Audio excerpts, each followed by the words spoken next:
guilty of crime.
Hello, everybody. What's up? I am Jay with Guilty of Crime, and we're back. Everybody, come on in. Hit that like button, y'all. Subscribe if you haven't. Get a membership if you can. It's birthday month for the Leos and the Cancers, y'all. It is July 16th, my friends, and we're going to have a good summer birthday month for all the Leos, for all the Cancers. I'm also going to donate to the the NMEC, the National for Missing and Exploited Children. When we give the Foxy Box away, I'm going to throw out $100 donation on the show, and maybe some people will want to throw some love to them as well. So if you guys want to donate to the National Missing and Exploited Children, please do so. When I do it, then maybe I can get some people that can match that donation. If not, hey, it's all good. I got you. We're going to donate to that. That's a foundation that I'm always pushing. Today, I'm going to push that even harder because we're talking about Momster, guys. Jenn Soto 2.0 sells her daughter for $400 for SEX. And I know it's not SEX because it was a 7-month-old baby. All right. 7-month-old baby. You cannot. That is called abuse. It's disgusting. It's terrible. And yes, we have the mods in the house. How you doing, everybody? Good to see the mods. There are absolutely mods here. We got Foxy. We've got Carly probably popped up. And we've got Tiff, who's going to be a little bit late. So what's up, everybody?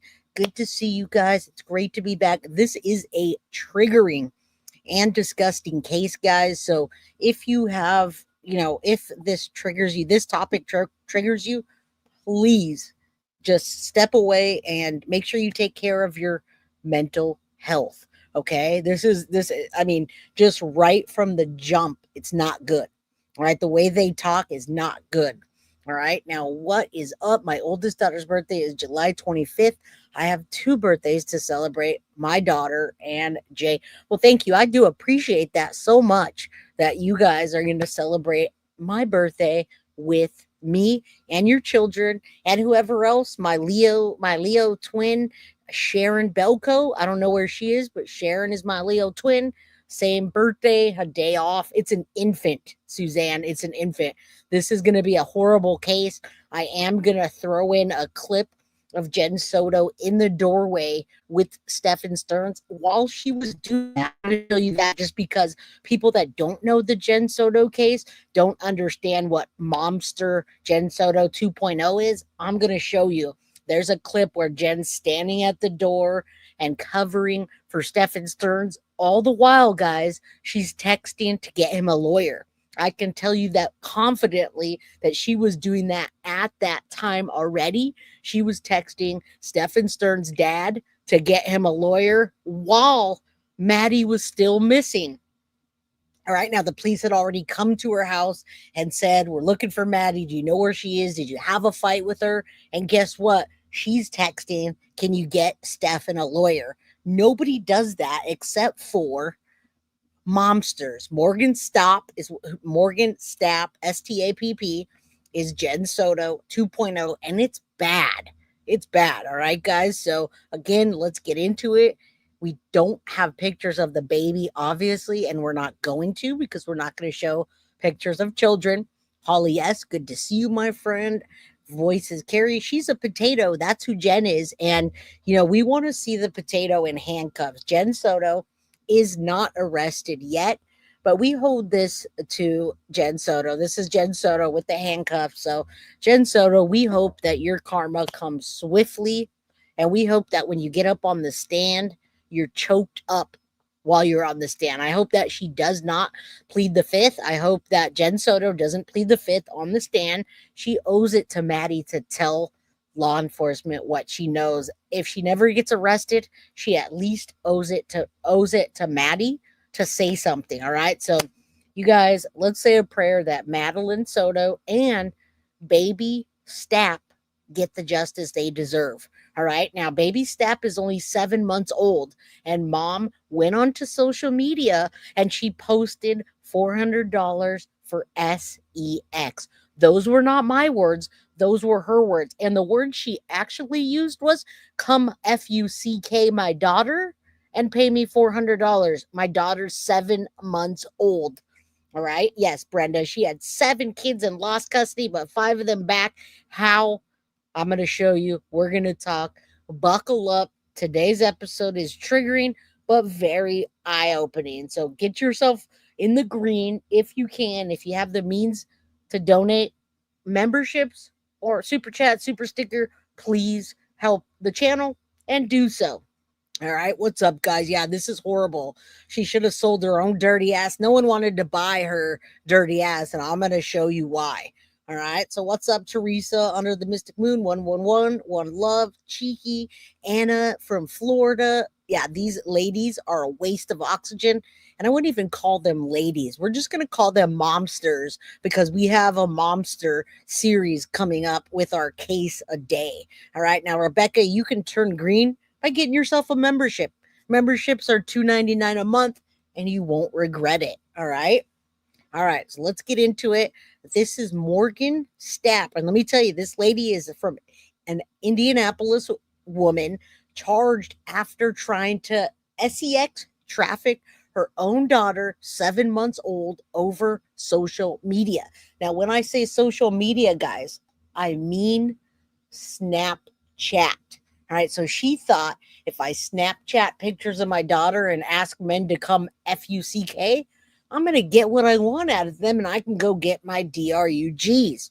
All right, she literally said, in quote unquote, you can FUCK her for $400. That was one of the messages. And she says, send half of it now and the rest later. I'll send you my address. I do live alone and her dad is not in the picture.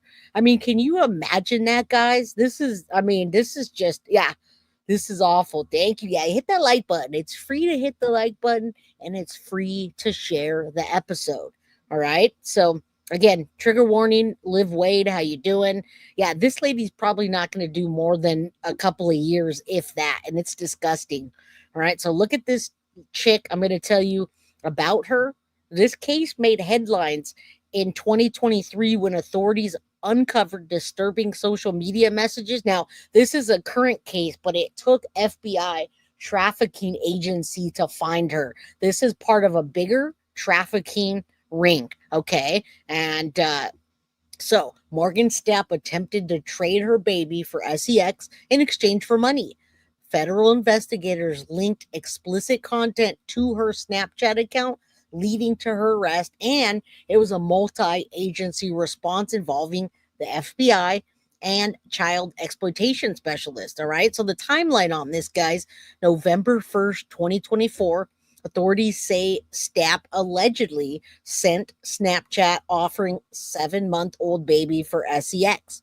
All right, I told you that earlier. Now, that was November 1st, 2024. On a November 11th, 2024, FBI agents interviewed Stapp at her Indianapolis home, and she claimed that her Snapchat account had been hacked. and that she didn't do any of that. She denied even sending the message. All right. Yeah, this is a huge trigger warning, guys. This is terrible.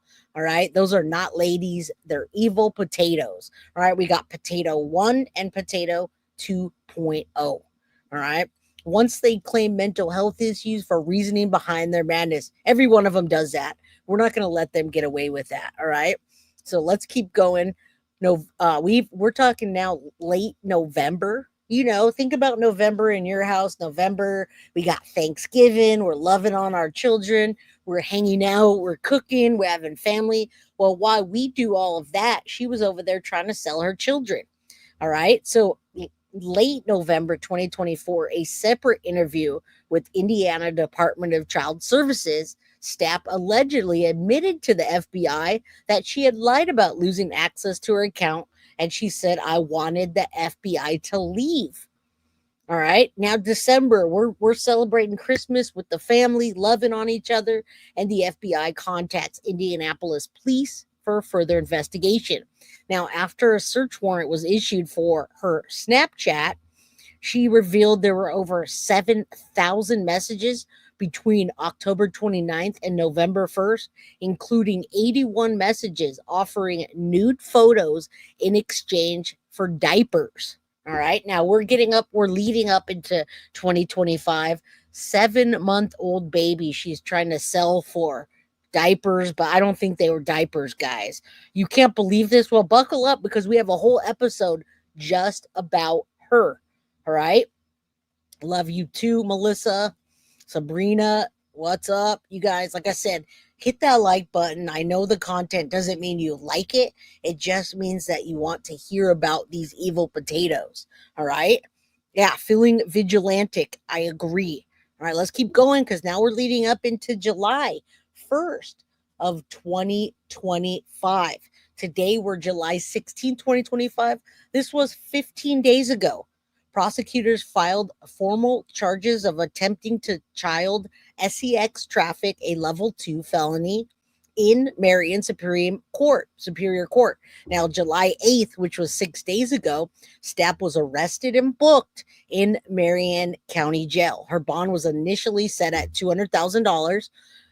Right now, and July 10th, I don't know why, but they reduced her bond to $100,000. She doesn't have the money. She's in custody. Now, September 15th, 2025, listen up, mark your calendars. September 15th, 2025 is her next court appearance. I don't think she's going anywhere, guys. All right. So this was the FBI and multiple agencies, her leaving a trail on social media, including Snapchat. All right, so this was federal involvement. Former child abuse and sex crimes prosecutor discussed the implications in the coverage, which we're going to talk about today. All right, so this is a heartbreaking case. Buckle up. That's all I have to say. Yeah, this devil may be worse than Jen. And I don't know. I don't know how you can. I'm not really sure how you can even compare. I don't know if there's a worse in this situation. All right. I'm so effing angry. I have to keep deleting my messages. Yeah, Suzanne. All right. Hello. Again, you guys aren't obviously going to see the baby because we wouldn't want to do that. But let's take a look at this. And I think your blood, you guys, is going to boil a little bit more after you see her through the arrest, when you see her speaking and everything else that comes with the case. All right. Sabrina Ham says they have to be victims themselves to think selling children is something to post like a recipe, pure insanity or evil. Good question. What's up, One Love? Yeah, buckle up, guys. Hit that like button, subscribe, get yourself a membership. All right, let's keep going. So you can see mom of 7 children arrested on allegation. She told the man he could actually assault for her 7-month-old daughter for $400.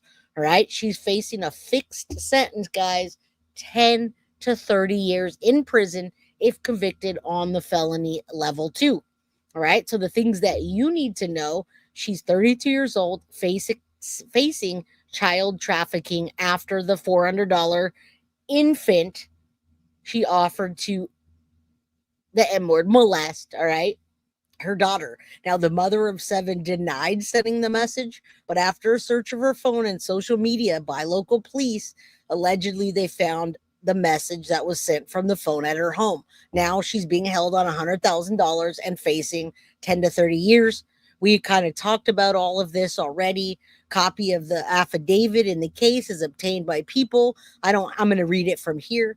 All right. So that indicated the man could assault the child in exchange for 400. Half now, rest after. I'll send my address. All right. Now, Snapchat flagged the message to authorities, and 10 days later, the FBI met with Stepp at her home, including in Indianapolis, according to the affidavit.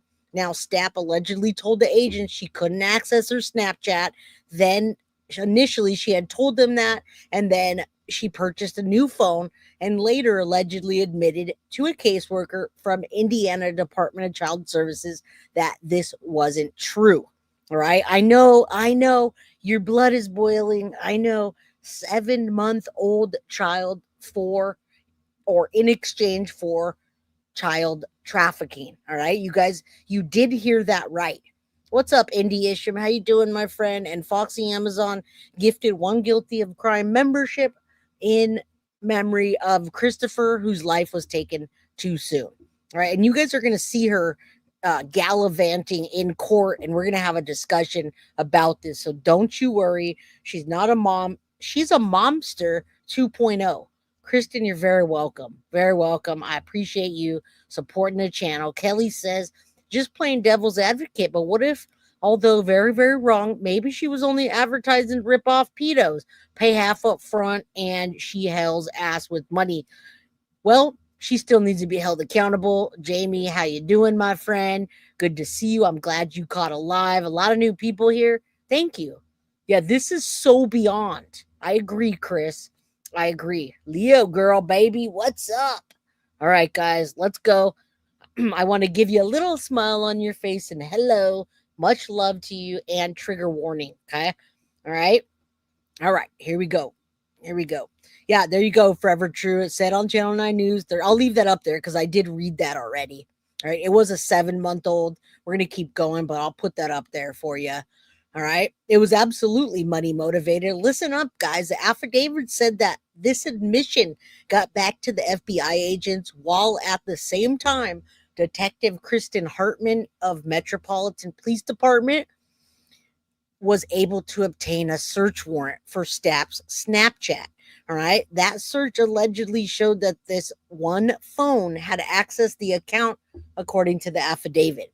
Now, Hartman also found, listen up, guys, 7,000 messages between October 29th and November 1st. And it included 81 messages that said, would you be interested in buying my nudes so I can get baby diapers? All right. She should have stuck to that. Now, the search found multiple images of Stepp that had been taken after she told FBI that she lost access.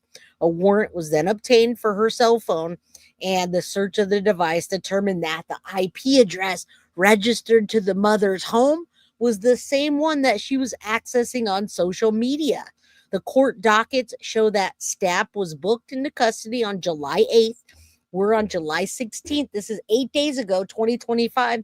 She's being charged with sex trafficking, attempted to commit a level 2 felony. All right. She's facing 10 to 30 years, 200,000 bond lowered to 100,000. There has been 5 no contact orders and 2 orders of protection filed in the case. Though the docket does not reveal who requested these orders, Stepp has been appointed a public defender after successfully filing for indigent status. But her new attorney did not respond, and I don't blame them. She'll be back in court September 15th. All right. So I'm going to see what you guys are talking about, and we're going to add this up so you can see this awful, awful excuse for a human being right now. All right, let's see what you guys got going on. I don't want to miss anything. Thank you, Holly S. I did not see that. Thanks for bringing awareness to this mess. You've got it, Holly S. You know me. I'm trying to help the children, to help the victims, anybody that needs case coverage. can come to Jay from Guilty of Crime and ask me to cover your case. guiltyofcrimebybj@gmail.com. I am so happy that I have helped several parents that to this day, parents and grandparents that still text me and say, Jay, thank you so much. I appreciate your coverage. And they give me updates on the case. So I feel that makes my heart feel good, guys. All right. It's disgusting and it's hard to talk about, but it does need to be covered. All right. I'm going to pull this down so you can see the walk of shame here. Let's go. Everything is linked in my description. This is the moment a mom appeared in court, accused of trying to sell her 7-month-old daughter for $400. 32-year-old Morgan Stapp advertised that her 7-month-old daughter was for sale, and she told strangers they could her for $400. One message read, "Half now, rest after. I'll send my address. I do live alone, and her dad is not in the picture." The messages were immediately flagged to authorities, and 10 days later, FBI agents met with Morgan at her home in Indianapolis. When Morgan was interviewed by the FBI, she reportedly claimed that her account had been hacked, and that someone else must have sent the messages. However, investigators discovered that the messages were sent from an IP address in an area near her home. In total, they found 7,000 messages related to this incident, as well as disturbing images and videos. She had also told strangers that they could purchase inappropriate images from her so she could afford to buy baby diapers. If she is found guilty, what do you think her sentence should be? Let me know your thoughts in the comments. This is the moment a mom... All right, guys, that's Indianapolis. I know a lot of you guys are asking in chat. Again, we're going to keep discussing this case. Forever True, thank you so much for the £5. Thank you for supporting the channel. Like I said, we're going to do the national, we're going to do the, we're going to donate to the foundation, the National Center for Missing and Exploited Children. I'm going to show you a little ad of theirs and give you the cyber tip line in case you want to share that as well. All right. So thank you guys for being here. You did hear it right. You absolutely heard it right. Yeah, it's terrible. All right, let me find this one. I want to make sure I'm able to share with you what I want to. All right, there it is, because I want you guys to see that ad. This is beyond disgraceful, guys. Yeah, get a job. Autumn Doyle, good to see you, my friend. How you doing? All right, let's take a look at this. All right, I don't want to hear her on the streets either. Let's look at this. I just want to, it's an ad, but I want to play it.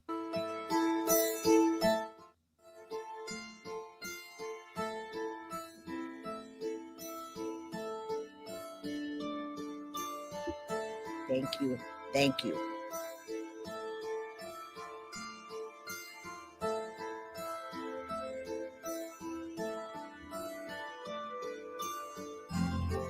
Damn, man. Yeah, remember, it's CSAM, guys. It's not PORN. It's CSAM. Children do not make PORN. It happens to be CSAM. All right, you see it right there.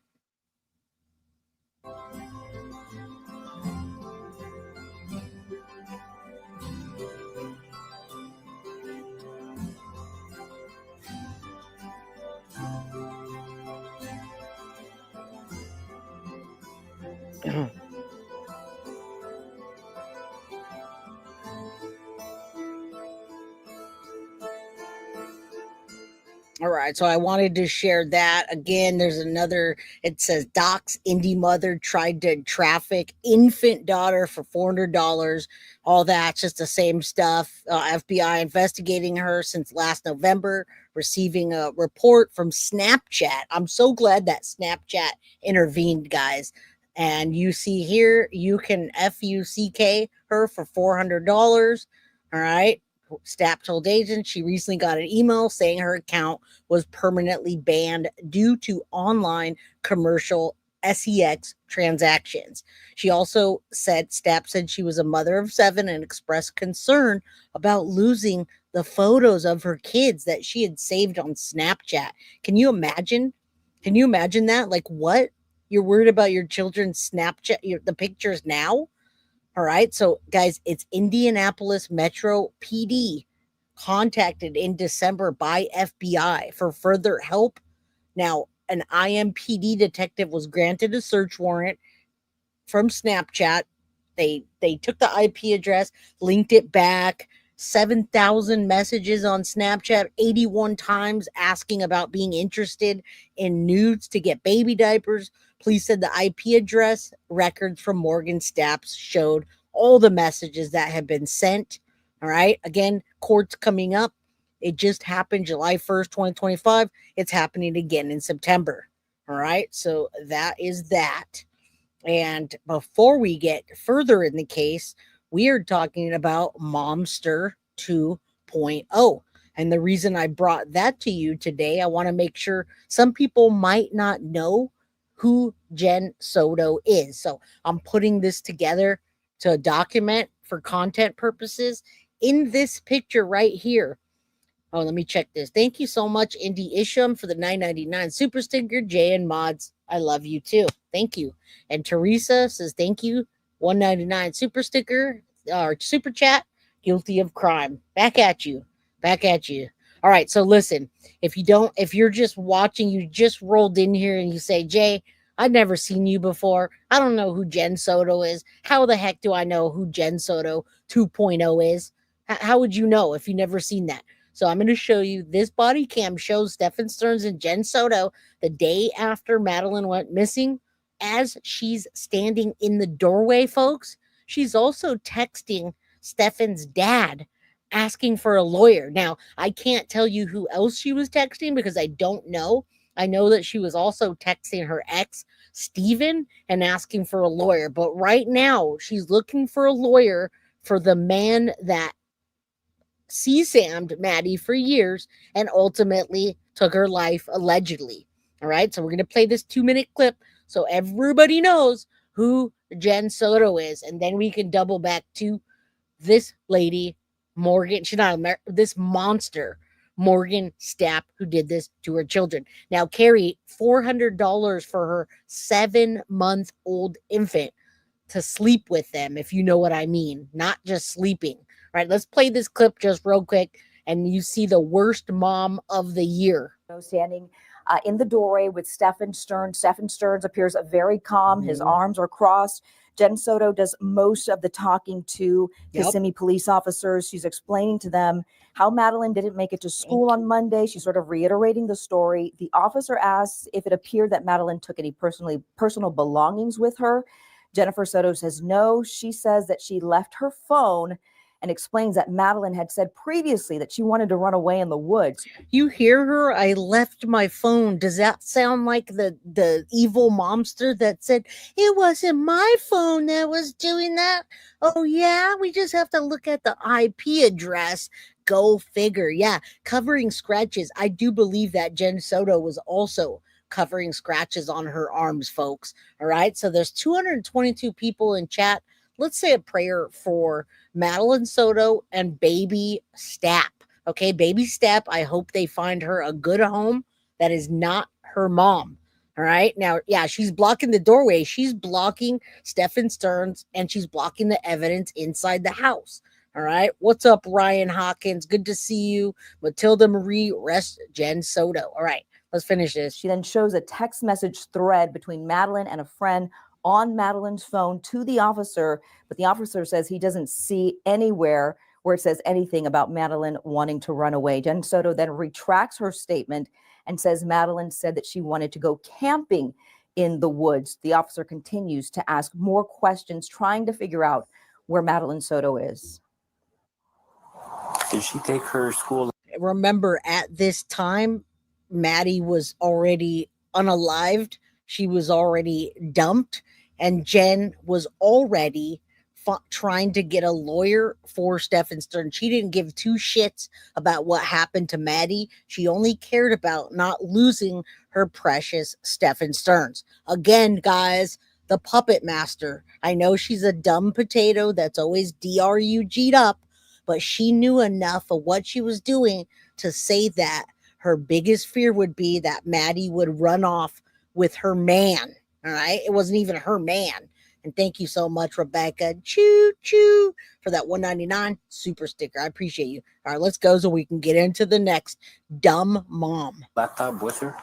She did. She did. She did. They already tried to track it, but unfortunately the unit is completely powered off. Oh, It's okay. completely offline according to Gotcha. them. They were unable to do anything with it. Okay. She doesn't have any other kind of technology that you guys can track. I'm sure you guys No already new checked text, that. no nothing. No, nothing. She Normally she accidentally, has her phone, but she left it at home. and that is normal for her. She's got ADHD. She's very forgetful. Okay. I always have to.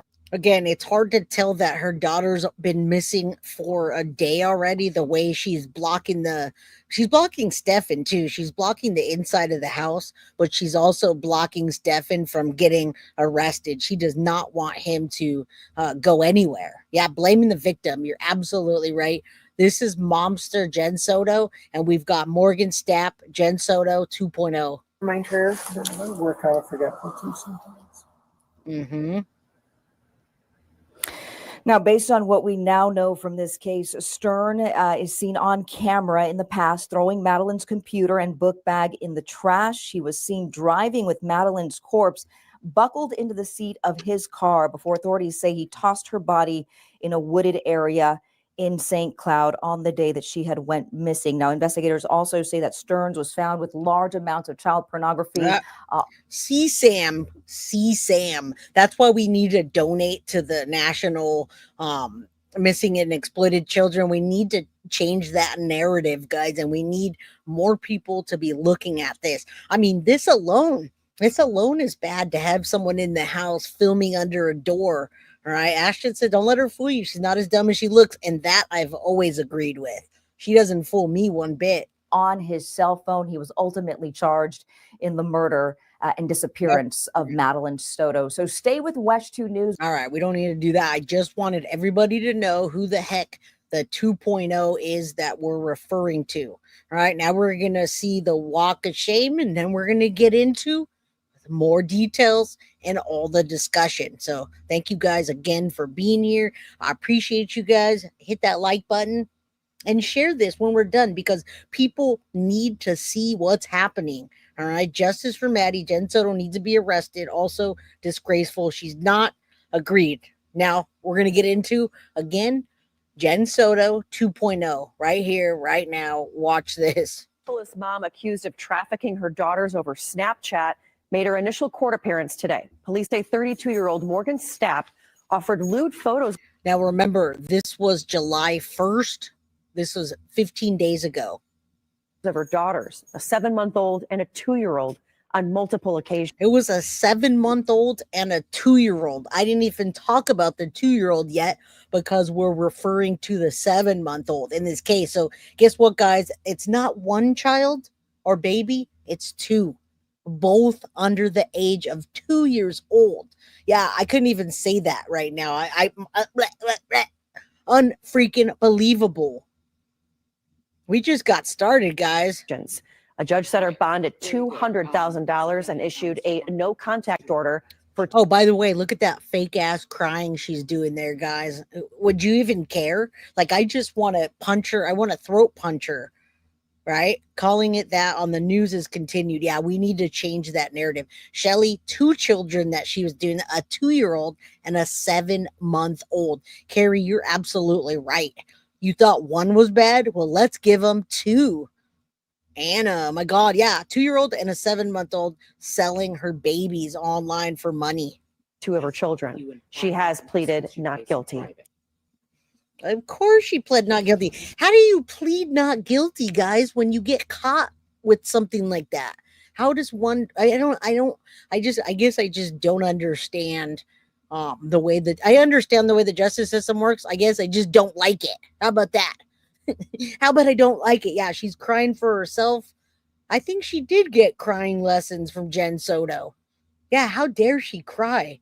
This is in Indianapolis, Carrie. Let's keep going. We just got into it. Here we go. Law and crime sidebar. Now we get to have a discussion with more information that's coming. All right. All right, let's go. State charged you with 1 count of child sexual trafficking. That's a level 2 felony. Penalty is 10 to 30 years and fines up to $10,000. I have read the affidavit of probable cause. I do find probable cause for your arrest. I'll be entering the plea of not guilty on your behalf. A 32-year-old Indianapolis mother stands accused of an unthinkable crime, attempting to sex traffic her own infant daughter for money. After a multi-agency investigation uncovered chilling messages, Morgan Stapp now faces one serious felony charge, and we're going to break all of this down for you right now. Welcome to Sidebar. Disgusting, guys. All right, we're gonna go past their ad. Now we get to see pictures of her, what she was doing, more into the affidavit, more into the court. Let's go.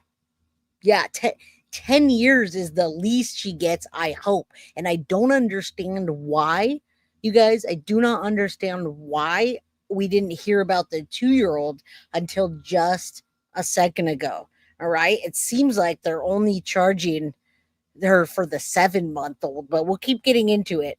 Right. And you're very welcome for the membership. We can thank the people that have been donating this episode. So thank you. A lot of people are asking if she's pregnant in that picture, and there's a good possibility she is. Think about it. Her 7-month-old is what she was, who she was trafficking. There's a possibility is there. At the center of a deeply disturbing criminal case after being accused of attempting to sex traffic her own child, an infant, in exchange for cash. Now, I did go back and look at her past, and they said there wasn't a lot to showcase. And the bottom line is she has a DRUG addiction in her past. That's what she's been since. So there wasn't a whole bunch about her, but yeah, she had 7 kids.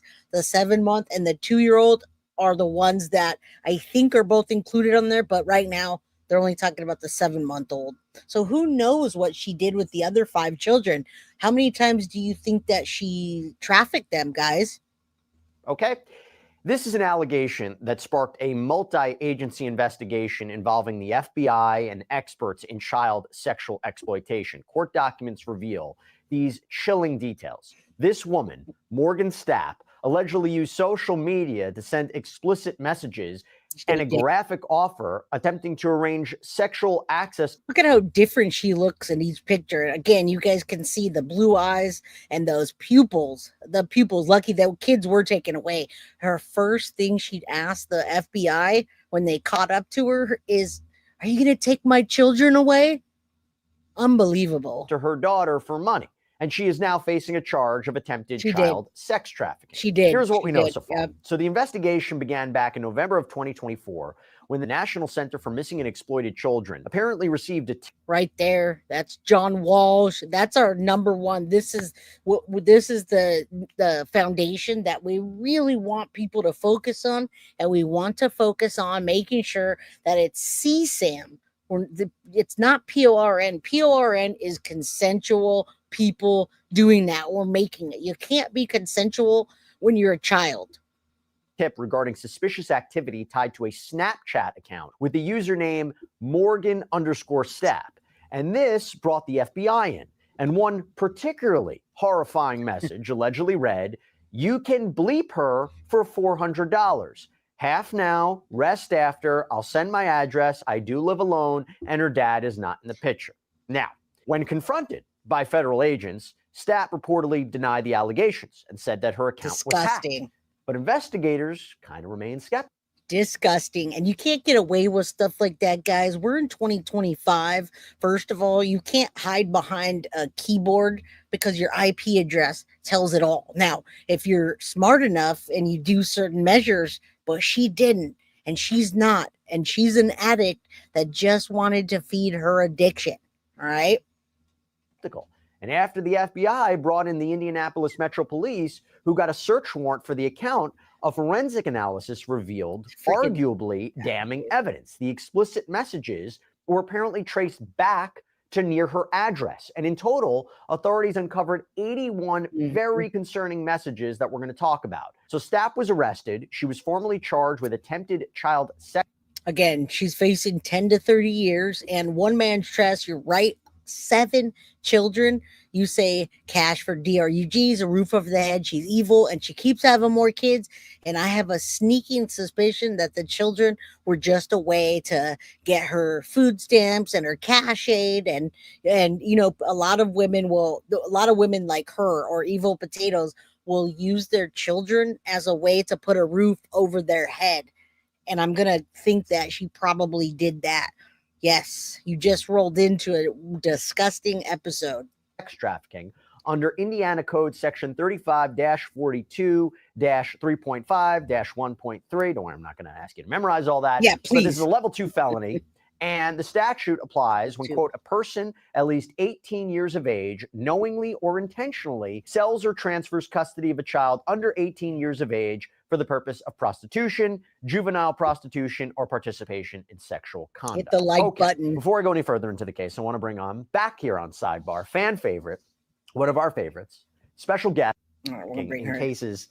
And you guys, thank you for taking off. If you need a mental break or it is a lot to digest, hit the like button on your way out. I know you're not going to like the topic necessarily, but you know that we cover hard topics here. So you pretty much know what to expect when you come to a live show of Guilty of Crime. Ryan says, I'm from Indiana. Can we switch back to a Florida perv? Absolutely. There's no shortages of Florida pervs. As a matter of fact, I'd be happy to do another Momster episode either tomorrow or this week. There's never a shortage of bad moms. Yeah, there you go. Remember CSAM, guys. CSAM. I'm shocked it's not Florida as well with all the trafficking rings. I was going to say in cases like this, I don't know if you've seen a case quite like these allegations, but actual versus attempted, that is an important distinction there. It is an important distinction. The attempt is what we call in criminal law something called an inchoate offense. So things like attempt or conspiracy or solicitation requires a substantial step toward executing that crime, toward actually committing that crime. So the prosecution would have to show an intent. They would have to show what was in the defendant's mind, that she actually intended to commit this crime, and then that she took a substantial step toward actually committing it, even if it wasn't fully realized, if it never fully happened. Is it a strength in the prosecution's case, the way this was built up? I believe it was first the National Center for Missing and Exploited Children, then the FBI, then local police. Each served a function in this to try to get a sense of what was going on here. If you have multi-agency collaboration, does that help a prosecution's case? If you're trying to visualize who they'll call as witnesses, how they'll explain this to a jury? I love hearing about this, guys. Thank you guys for being here. I see somebody said, I love being here with Guilty of Crime. I love being here with you guys. And this is why I go live Monday through Friday, because I like to present the cases with you and what people are coming from that area, or you have your input and your feedback. And we have just great discussions about hard topics. Again, we can always agree to disagree. I just love having meaningful conversations with people about true crime or a case like this. This is true crime that happens, that we're really going to make a difference. All right. So we do make a difference. Leanne says, Jay is my addiction. And you're mine, Leanne. You're mine. And what's up, Lynn? Good to see you. Love Vermont. Yeah, I look forward to my time with the crime crew as well. Foxy's in the house. Foxy, where's your Foxy boxes? Let's keep going. I think it helps. It can help in terms of the strength of the prosecution to show that there were resources available at different stages of the investigation. So the FBI certainly has resources or has equipment that perhaps local police wouldn't have, or local investigative offices wouldn't have. And so to show that there was cooperation, to show that there was a strong chain of custody in terms of really looking into what pieces of evidence were developed, and then kind of cross-referencing them and testing them at the next level of investigation. I do think that is a strength in the prosecution. Of course, there will always be you can tell when somebody puts weight on like that they had to stop using their DRUG, and it tends to happen because of the food in jail as well. All right. What's up? I wish I knew how to say Pagliarini family. Shout out to you. Kristen, how you doing? All right, let's keep going. If you guys have questions, just put QQQ or J, and I'll try to answer them if I can. Claim of, or could be a claim of bias from the defense to say that, all of the law enforcement agencies were geared toward coming up with the same answer, but that would be something that would have to be surmounted with the testimony from the different representatives. I hate to ask this, but how common are cases where Thank you, Lisa Marie. parents or close family members are accused of trafficking or attempting to traffic their own children or family members? And I also have to imagine if that presents a unique challenge to prosecutors for a jury to accept this. I mean, we're going to. Yeah, this is going to be, I mean, I wonder how it's going to go down when you get into court and you see this awful potato 2.0 sitting in there and you start hearing the evidence and seeing those text messages, which, by the way, I'd like to get a hold of the court documents for this case. All right. So if anybody knows about this case, or we'll look into it as well, I'd love to see more of what the messages are, what she's been up to on social media, all of that. All right. I got it right the second time. Yay. Pagliarini family. Pagliarini. All right. Shout out to the Pagliarini family. Yeah, there's the possibility, Lady for Justice, if Sebastian Wayne Drake Rogers is alive, it's because he was trafficked.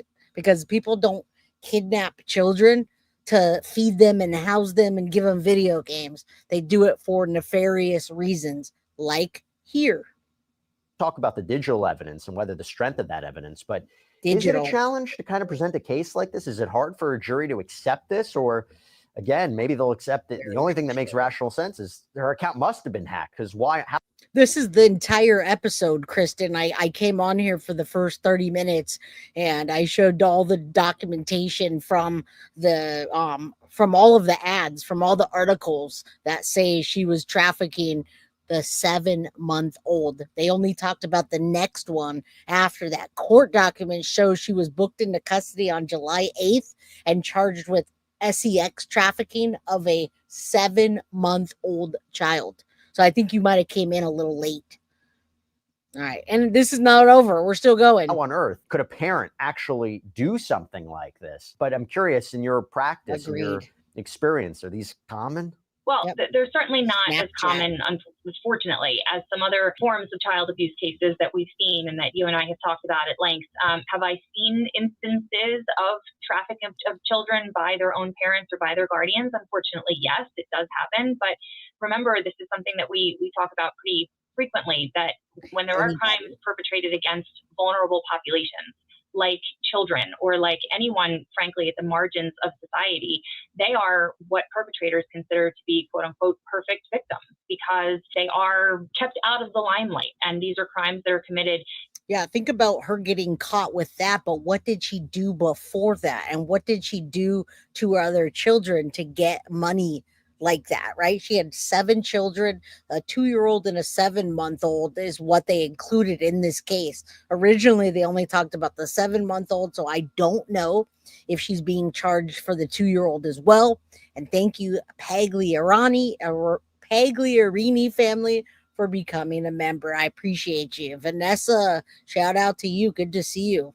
All right. Let's keep going. In the privacy of one's own home, under cover of night, where there aren't witnesses and there aren't independent and objective people who will come forward and report it. So these things happen because no one is looking out for the marginalized and more vulnerable members of our community. All right, I want to walk through how investigators. Okay, there it is, guys. Such if you a disturbing case, listen, exploitation. So if you missed the first half, here you go. Buckle up. We're going to finish this together. We're going to have a discussion. Here is how the evidence came out. So if you guys, for you dumb criminals that don't realize it, just because Snapchat deletes the pictures or it goes away, they can still be recovered, all right? So listen up, dumb momsters. Stop trying to sell your children on Snapchat or any social media for that matter. But I just love that we're in 2025, guys, and that it's hard to get away from digital evidence, forensic evidence. We're just in those day and ages where, man, you better not get caught slipping because otherwise you're going to get handcuffed, all right? All right, let's keep going. And this is straight from the probable cause affidavit. So on November 1st, 2024, the FBI receives a tip from the National Center for Missing and Exploited Children that was submitted by a Snapchat company. There it is, guys. There it is. The report flagged alarming activity that was linked to a Snapchat account under the username Morgan Stapp. Stapp. Now, according to the probable cause There affidavit, it is, quote, the guys. report shows Probable 3 cause. photos of an infant and the text stating, "You can bleep her for $400, half now, rest after. I'll send my address. I do live alone, and her dad is not in the picture," like we mentioned before. Following the report, FBI agents interviewed Morgan Stapp on November 11, 2024. And during that initial conversation, she claimed she no longer had access to the Snapchat account in question. The affidavit reads, Morgan stated her Snapchat account was recently compromised and she no longer had access to it. Stapp reported to Snapchat a couple days ago, possibly November 2nd or 3rd. So with the affidavits out there, I'm sure we can get a hold of it. We've put a lot of time into this episode today. Thank you, Tiff, for the collage down there. And just know that we're going to bring a lot more this week. If I can get a hold of other information about this biatch, like you say, I absolutely will. Now, I can't understand that either, Pagliarani family. It doesn't make sense why anybody would do this to their children. She's a disgusting pig. I just can't understand it. It hurts my heart to see my child even cry, right? Even when they're just playing me, even when my kids just cry and fall on the floor and play me, it still hurts my heart, and I still just want to give them and everything. How do you do that to a child? How do you even say that about your child? What's up, Space Case? How you doing, my friend? I just don't get it. That's why we need coverage of these momsters. We need coverage. We need more coverage. We need more funding for the the NMEC, all right? National, I can always forget, National for Missing and Exploited Children. All right. Stapp told authorities that every time she tried to log into her Snapchat account, it stated her account was banned.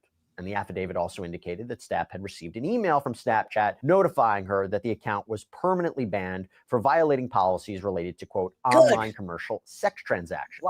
Now, when she was confronted with the username and the explicit messages that were sent from the account, or apparently sent from the account, Stapp denied responsibility, claiming that she had sold her old phone, bought a new one, had been unable to reset her Snapchat password, and she even reportedly claimed that she realized something was going on with her account when a man reached out to her on Facebook asking why she blocked him after he apparently sent her money. However, investigators quickly discovered apparent inconsistencies in her story. Now, remember, guys, this case was put together by multiple agencies, all right? So I'm very happy to hear that they are working on trafficking of children. Multiple agencies came together, watched her. They were looking at her, guys, since 2023. We're in 2025 right now. They were looking at her for almost 2 years. And yeah, excuses, you dumb biatch. Get out of here. Go get locked up for 30 years. She does not deserve anything more than just to throw a tray at her with a fork.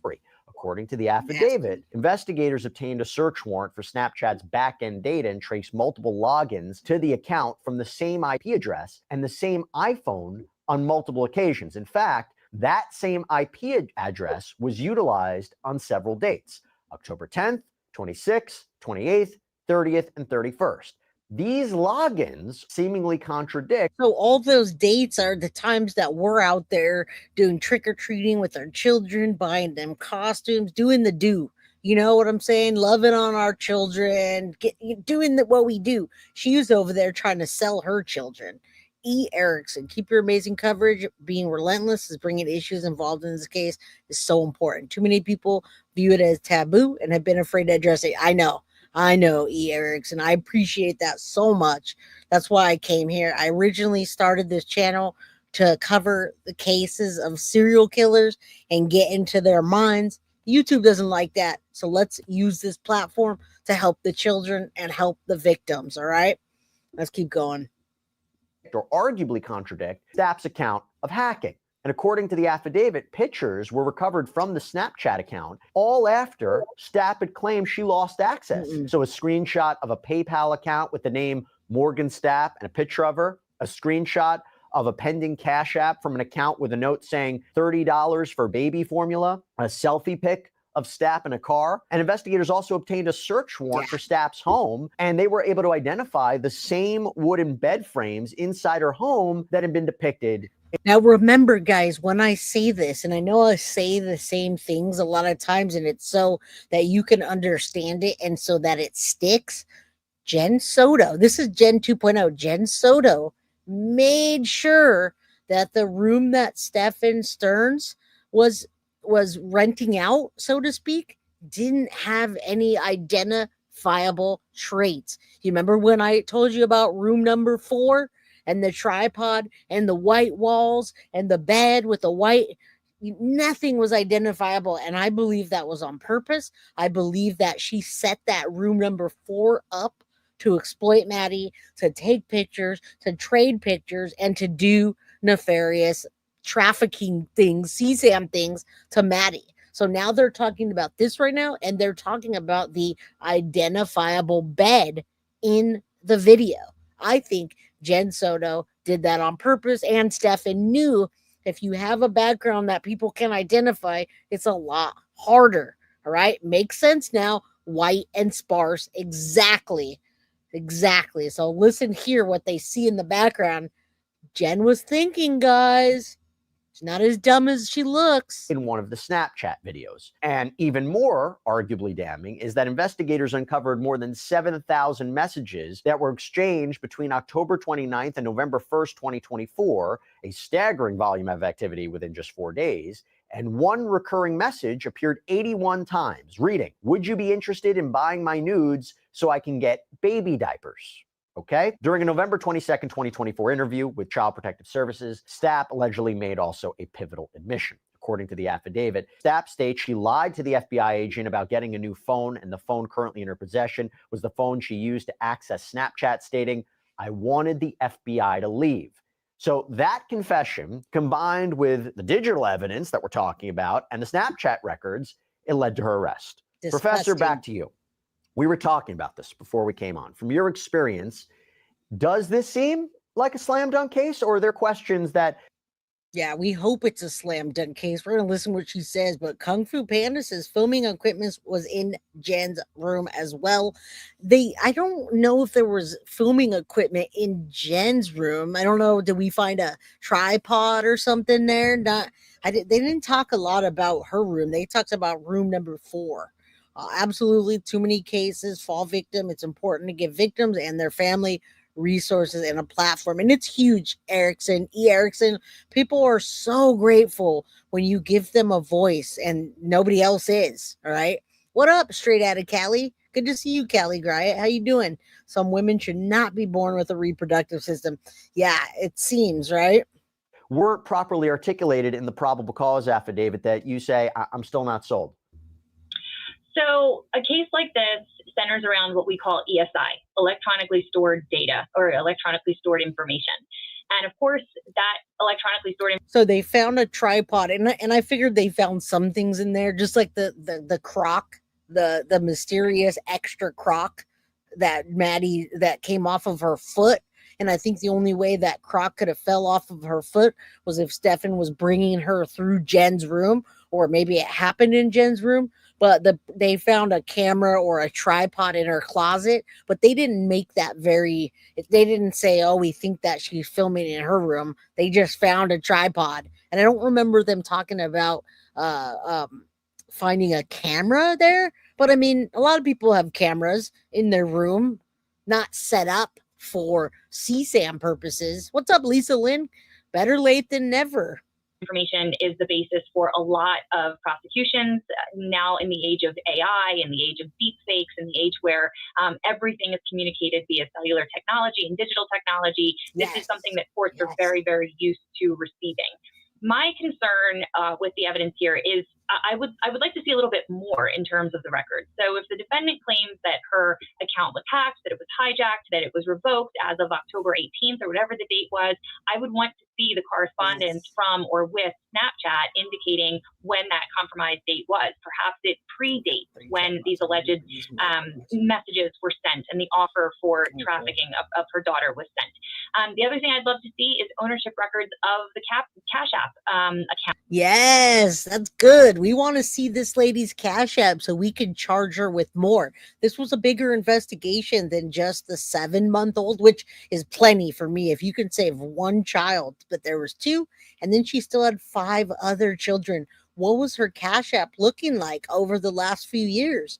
And yeah, Jenn's cousin, not only Jenn's cousin, Dina, I hope I'm saying your name right. Dina McGibbon says Jenn's cousin says, don't be fooled by Jenn. She's sneaky, smart, and is acting dumb. She's not the only one that said that.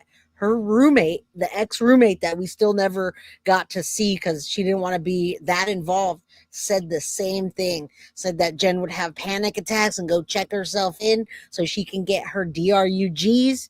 Yeah, she played that. She wasn't as dumb as we all think, all right, or we originally thought.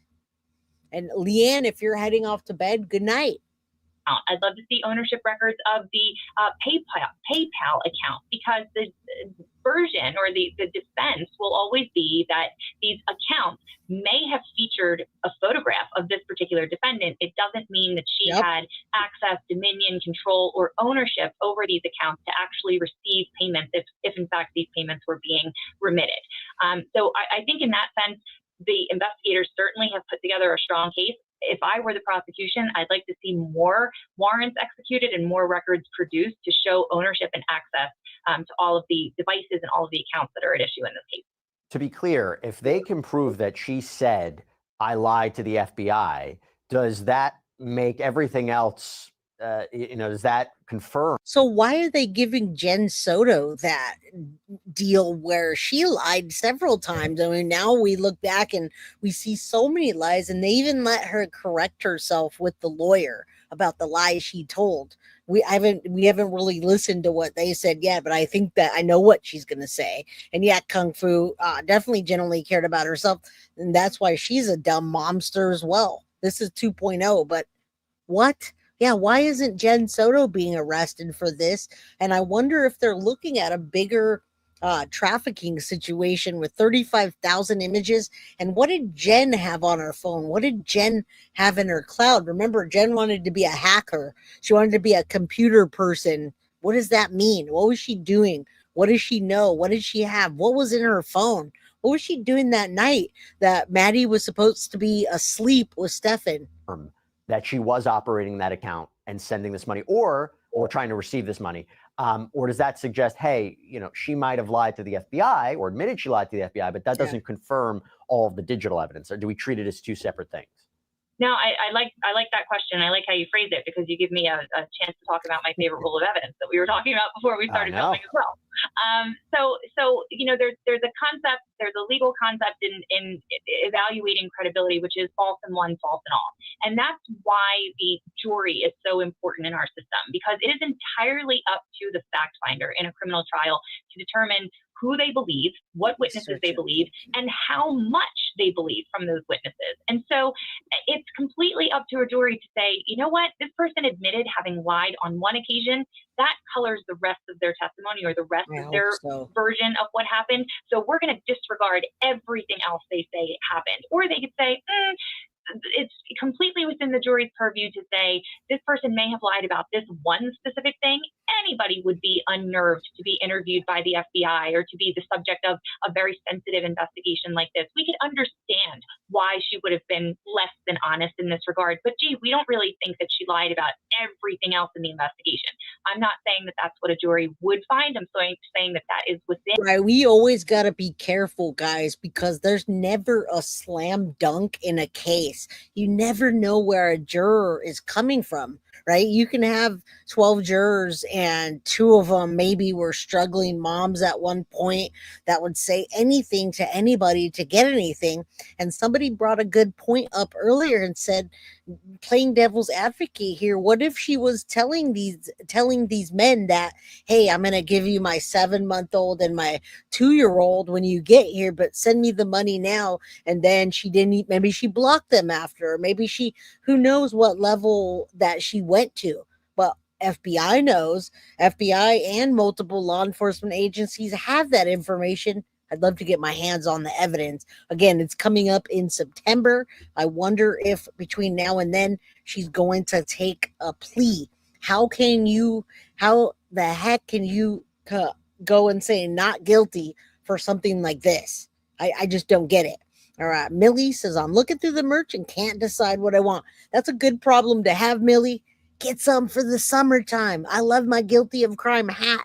My hat keeps me cool. It keeps me from the sun. Also, the towels and the blankets are really cool. They're not towels, but I love blankets, couch blankets. Anyway, good problem to have. Foxy says, I feel like I'm getting hep just looking at her picture. And the jury's purview to say we either believe her entirely, we don't believe her at all, or we believe bits and pieces of what she said in the midst of this investigation. However, there is a powerful rule of evidence that says if there is evidence of a dishonest character, if this defendant chose to take the stand and testify in her own defense, the fact that she lied on a previous occasion could be used to show that she is someone of dishonest character, of untruthful character. And that could also be used by the jury to weigh her credibility and consider her a dishonest or an incredible witness. By the way, how common is it for social media companies like a Snapchat to identify and report suspected child sex trafficking, exploitation, abuse to law enforcement? Is it common? Do they have a legal obligation to do so? I believe they are mandatory reporters. I believe there is a requirement that if there is subject matter like this, that it's flagged, that it's required that they report it to law enforcement. Now, somebody walked in and said, what's up with Jenn Soto? Jenn Soto is still doing what Jenn Soto does. She's hiding out. I believe that, and I believe that she'll absolutely be on the stand when the trial comes, if there's not a plea deal, and definitely for the capital case. I'm sure she's on the list of witnesses. Jenn Soto is Jenn Soto. She's dumb potato number one. This is Jenn Soto 2.0, who sold her daughter, not one, but two, in exchange for sex. And it was a bigger operation that they were uncovering. It wasn't just this dumb momster that they were looking at. They were looking at a whole picture, and Snapchat flagged her for having inappropriate information out there about her children. Yes, expose momsters. Momster exposed number one, Jenn Soto. Yeah, and I mean, obviously, if these allegations are true, thank goodness that they did, because we wouldn't be talking about this probably. The volume of messages too. Let's just talk about that. The volume of messages, the digital communication. There's a lot. 7,000 messages. That's How does that affect lot. the analysis?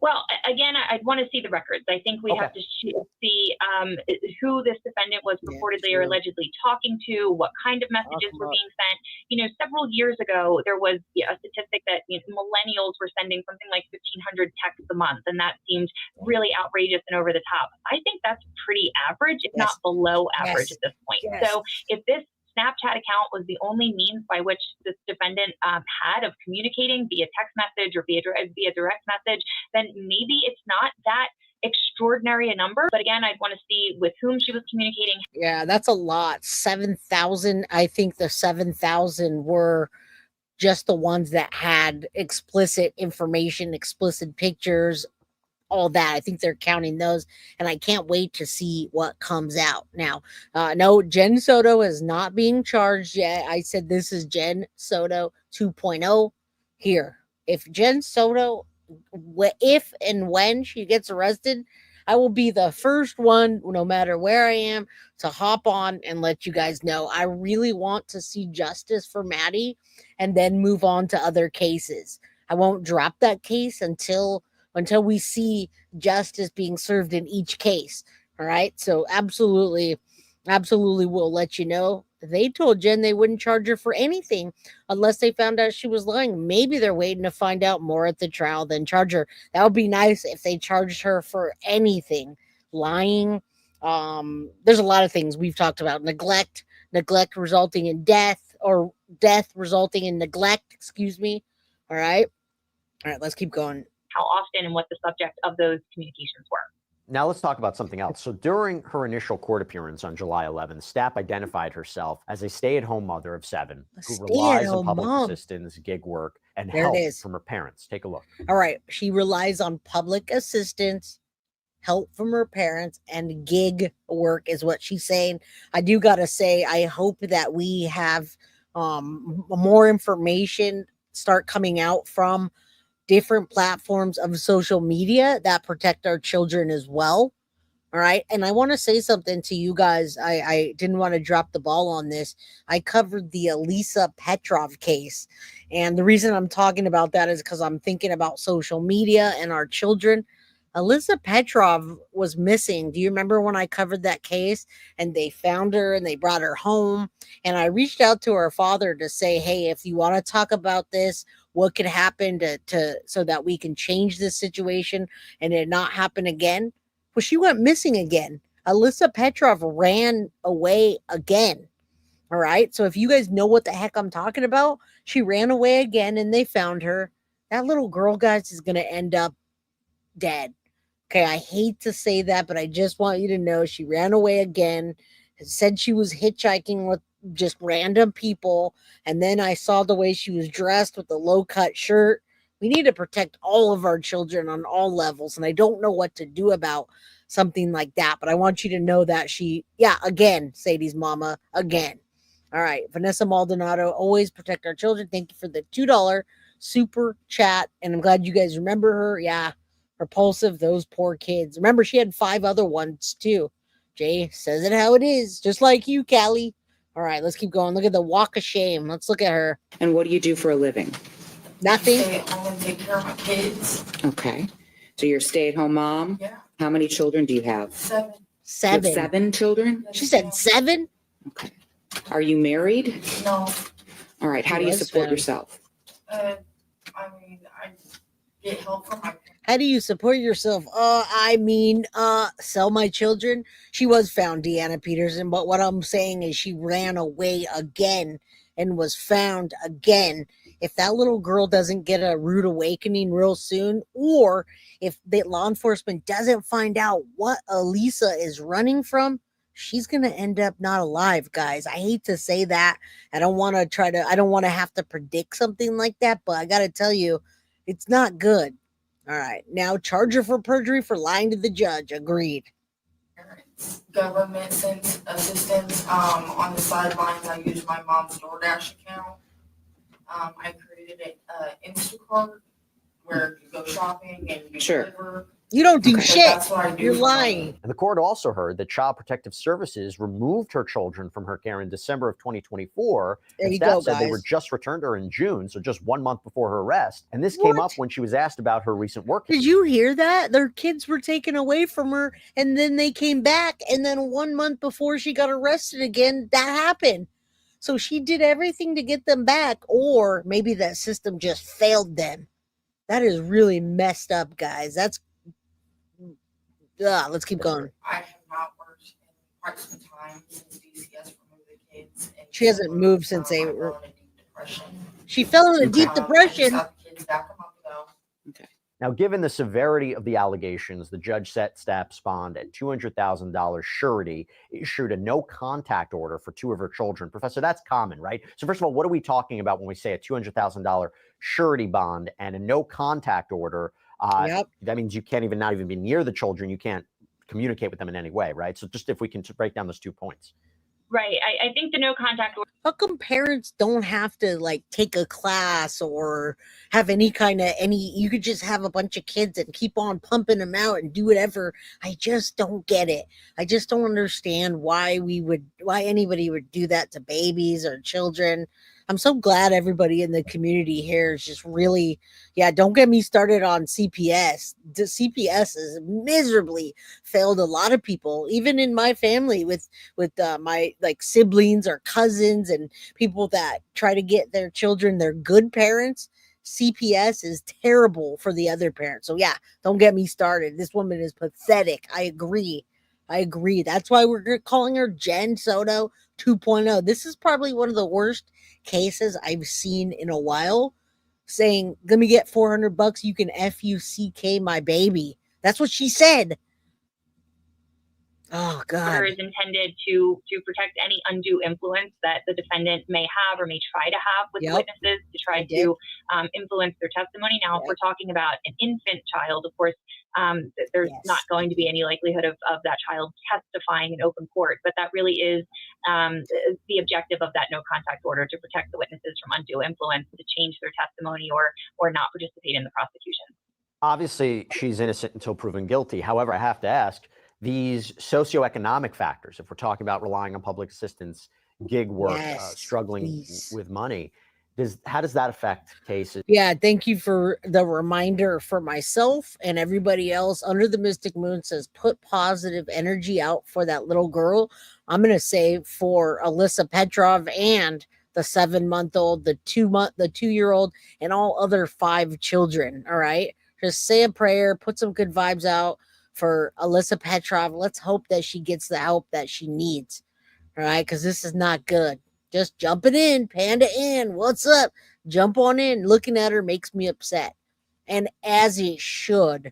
Is involving alleged child sexual exploitation like this. Yep. Is that something that is common in these cases? Is that something you'd be looking out for? Would it be used by prosecutors in a case to explain why she allegedly did this? I think the prosecutors have to be very, very careful with evidence like this. And I think, quite frankly, as legal commentators, need to be very, very careful with this evidence as well. The last thing we want is to criminalize being poor and to say that a motive to commit crimes is because someone is poor or reliant on public assistance. So Agreed. I think if there was a very finite universe of evidence to show that this person had fallen on hard times, that there was an immediate need for funds, and that's what gave her the motivation to post an advertisement like this, perhaps. But again, if I were the prosecutor, I would tread very, very carefully and very, very lightly around that. Yes, not only to not scare away the jurors and perhaps turn off the jurors and lose credibility in the eyes of the jurors, but also to avoid any potential appeal issues. What about Child Protective Services apparently removing her children in December of 2024, returning them in June of 2025? We don't know exactly what that had to do with and why that happened. No, we don't. How does that factor into the prosecution? Well, that could factor into the prosecution, but again, that would trigger another rule of evidence that we could talk about, which would be other bad acts. So it very well could be that there were other instances that there. And Dina, thank you for the $3 super sticker. I'm sorry I didn't see it. Dina McGibbon for the $3 super sticker. I appreciate you. Vanessa Maldonado, shout out to you for the $2 super sticker, and everybody else that's donated today. Synth just popped up, one guilty of crime membership. And yeah, Synth, we're gonna have to go out to that trial, the Stephen Stearns capital case. I'll lock you in the hotel room so you don't walk off. All right. Don't sleepwalk off because I need you as my bodyguard. Well, you're like a foot taller than me. Kelly Higgins, sad to see now 7 children separated from each other. That I agree, but I hope they can get better parents and a better situation. There's so many people that want children and they would take care of them and love them. I'm one of them. I you guys know my deal, and most of you that know me know how I have my children, etc. So yes, Synth, thank you for the next guilty of crime membership. Oh, I just need to find out when it's gonna be, Nettie. I just don't want to go by myself with all of this stuff that happens behind the scenes. At least if someone's gonna murder me, at least I can have Synth as a witness. I know who murdered Jay. I got it on camera. All right, let's keep going. Hey, you could cut Foxy. Let's go. You're the true bodyguard. You're the. All right. Yeah. Heartbreaking. Done. There were other concerns completely unrelated to this Snapchat investigation that caused the defendant to lose custody for a certain amount of time. What we call propensity in the law means that an argument would be made that just. I'm sorry, Tiff. I forgot you. Tiff said I told you I'd go. All right, well, you could be on one side, Synth will be on the other, and Foxy will be right in the front of us, just with her 6 foot something. I didn't mean to forget you, Tiff. Tiff's going too. Let's all go to Florida. All right? Yeah, hit the like button. I know you don't like this topic, but yes, this woman, this momster, tried to sell her 7-month-old daughter for sex. For $400. All right. Kelly says, I love your heart, Jay. I'm still laughing. Throat punch No schmurdering Jay, please. What's up, Jess? Good to see you, my friend. Good to see you. Because someone did something bad or wrong on one other occasion cannot be used to prove that they must have done this bad or wrong thing on this instant alleged occasion. And so, again, the prosecutor would have to be very, very careful not to argue that because the defendant did something bad or wrong previously, that they must have done something bad or wrong in this particular case. That's called avoiding the propensity argument. If they can tailor it, if they can show that there is an acceptable use of that evidence, it would be up to the judge whether or not to let the jurors hear it. If these allegations are true and Child Protective Services returned the children back in June, do they face any kind of important questions? Or is this a case where whatever the reason was that the children were removed, if it's really... Yeah, they're not going to do much, guys. CPS is so overpopulated with people that aren't background checked. The CPS, the jobs are contracted out and they're just not doing things the way they should. I wish we could focus on, and it's state to state, but I wish we could focus on a better system, but it's hard because every single state has something different. And Wendy, shout out to you. Say I'm in the same boat, but all these creeps have kids, and yet, it's hard. Teresa says, yes, Jay, a class for children and animals and marriage. Carly, my girl, what's up? She says, hey guys. And yeah, you guys know my deal. You know what's up. If there was another child that needed a good home, I would take a brother or sister any day for my baby Guilty. Now I have an older son, but he's way older than baby Guilty. So if anybody, needs another child here in California, hit me up, give me a call. I already have all the little children hanging around baby Guilty anyway. Why not just a couple more, make sure they're protected, right? All right. Deborah says, I think my home state of Michigan is more humid than Florida. The dew is 75. Yeah, I don't have a problem with going to Florida and getting the humidity. I'm only going for Maddie. I don't care what the circumstances are. I'll be there. I'll be on point. I'll be focused on Maddie. All right, let's finish this up, guys. Hit that like button. Subscribe if you haven't. Get a membership if you can. Not connected to the allegations now. We can't always, hindsight's 2020. It's hard to judge them for doing that. I mean, how should we be thinking about Child Protective Services? I always think about all of these agencies as totality of circumstances, right? So how much information was available to the service agency? How much was available to social workers who were supervising this particular case? Should they have known that returning the children would have exposed them to the same or perhaps even worse conditions than when they were removed? And so we're always considering what the totality of the information was and what could have been made known to the social service agency and to the particular workers who were involved in this family's care. So it's been reported that a pretrial... Now that I agree with, and I wish we could Kung Fu Panda. The Kung Fu Panda. Pop, pop. I love that name. Anyway, yes, I wish that we could do that. There should be some kind of national database, because what happens when the parent homeschools their child is nobody's keeping track of the children, guys.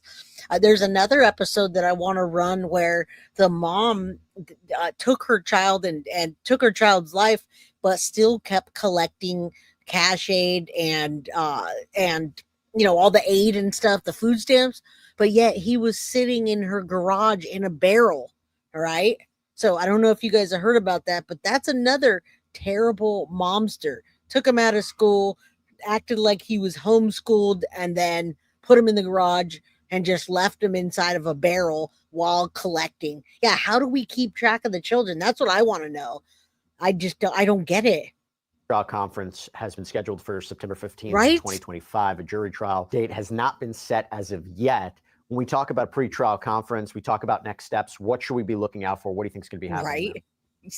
I would anticipate that there would be some defense motions, perhaps a motion to quash the complaint, perhaps looking for some additional ESI, that additional electronically stored information that we talked about previously, other records requests to prove the ownership or the access of the PayPal accounts, the Cash App accounts, and where the Snapchat account was being. So now they got to follow the money. Again, Jenn Soto 2.0, I think we need to look at Jenn Soto and follow the money on the accounts. Kathleen, that I agree. My children are 15 years apart. they get along great. It's just they don't play together. Like, you want your children to play with other children of the same age. So, it's a constant, let's find friends, right? But it's all good. All good. Access before these messages were being sent to show some consistency in usage. So Yeah, I would right. anticipate some defense motions How? pre-trial and for additional records, if not motions to quash the complaint entirely for lack of those records. Professor Marion Bracha, thank you so much for coming Yep. on. Really, really always value your expertise in not only this case, but every case that we cover. One of the best. Thank you so much. Really appreciate it. Find friends. Thanks, Stephanie. And that's all we have for you right now here on Sidebar. Everybody, thank you so much. All right. That was it for us today, guys. I usually run about an hour and a half. We're an hour and 24 minutes. Let's find friends. I know you guys, you're laughing because you guys know if you have children, gotta find friends. It's a birthday party. You're going to have a bouncy house or whatever. Gotta find the friends. All the old people show up. That's my life. I'm going to be 46 in 9 days, birthday month, guys. And yeah, you got to find children, right? Got to find the friends so they can play. All right. Dina says, I've done foster care for SAID children, and the damage to their bodies and emotional health is serious and cause unaliveness. I wonder what her consequences will be. Not enough time, no matter. I agree with that. I'm glad you brought that up. Not that I wanted to, because it hurts my soul to think about the damage that's done to those children's bodies in the act of the CSAM stuff. I mean, how could you do that to a 7-month-old or a 2-year-old without just wrecking them? So again, trigger warning, guys. It's another terrible case. Yeah, terrible case. But I thank you guys for being here. I appreciate all that you guys do. Thank you for joining today. The Pagliarini family, great information. Happy birthday. You're still young. Well, happy birthday month to you all the Cancers, all the Leos. Let's go. All right. Let's do this all month long with each other here over on Guilty of Crime. Love you guys. Thank you guys so much for being here today. Like, share, and subscribe so more people could know about this evil biatch, like you guys like to call her. All right. Bye, guys. Lori Vallow, JJ, parents, Chad's backyard. Love you guys. 21 children, 3 years old. Adios. Thank you. Thank you. Thank you. Love you guys. One love. Tell your mom I said hello.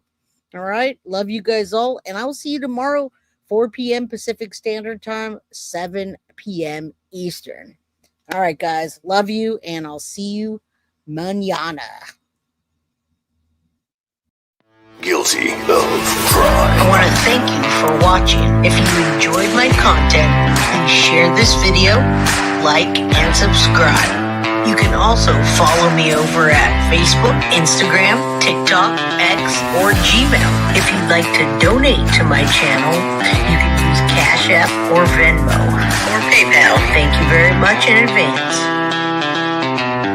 Guilty of crime. Are you guilty of crime?